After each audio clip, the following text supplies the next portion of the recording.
And as shown by this investigation, Iowa is not immune to the death and the violence that goes with fentanyl trafficking. This danger is manifest in some national statistics, including the fact that for 18 and 49-year-olds, overdose deaths are now the leading cause of death. One of the growing categories of overdose fentanyl deaths includes first-time young drug users. They are experimenting with a drug that they think is just a prescription drug, and instead it contains a lethal dose of fentanyl and ends up leading to their tragic death. In 2022, there were over 100,000 accidental drug poisonings in the United States. 80% of those were fentanyl. In the millions of pills the DEA has seized, 6 of 10 illicit pills contain a lethal dose of fentanyl. For users that obtain this drug in pill form, it's common among users to split these pills up into halves and quarters. What shows the danger of this drug is the fact that even a quarter of this pill has enough room to contain a lethal dose of fentanyl. And for example, 100,000 pills divided up by 4 has the potential of killing 400,000 people, just those pills alone. The Iowa Office on Drug Control Policy for 2022 has noted 237 overdose deaths in Iowa, 89% of those by fentanyl.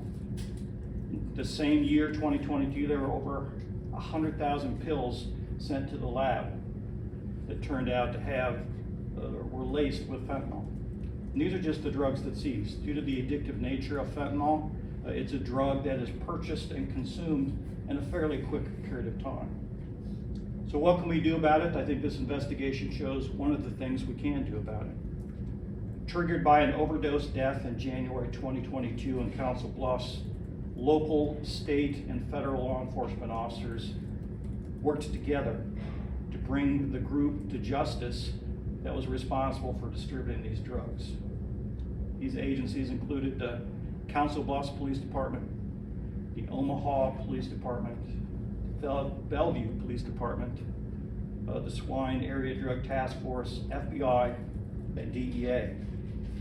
And together these officers investigated the conduct of this criminal enterprise both here in western Iowa in the Council Bluffs area and in eastern Nebraska in Omaha and Lincoln. They executed 14 search warrants.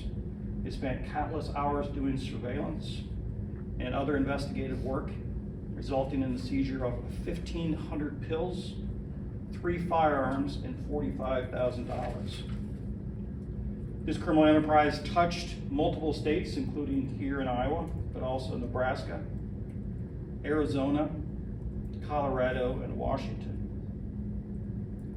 Along with our U.S. Attorney's Office here in Council Bluffs, this investigation resulted in the charging and conviction of 11 defendants. They're shown up here on the screen.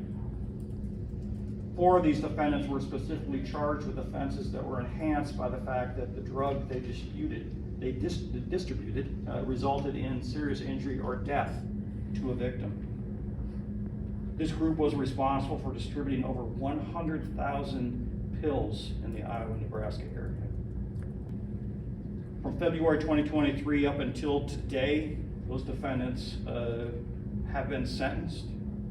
In total, these defendants have received over 125 years of incarceration, with sentences ranging from 3.5 years to 30 years. This investigation shows the high level of danger created by fentanyl, obviously apparent by the overdose deaths, but also the fact that these drugs, this quantity of drugs is being distributed here in this area. Not just to the people that are distributing and using, for the people around these drugs, and for the law enforcement officers that have to investigate these cases that come into contact with these drugs. Fentanyl is a non-discriminate danger to anyone that comes into contact or consumes it. Thanks to the hard work of the local, state, and federal law enforcement officers and our U.S. Attorney's Office here in Council Bluffs, there's no doubt that this investigation saved lives.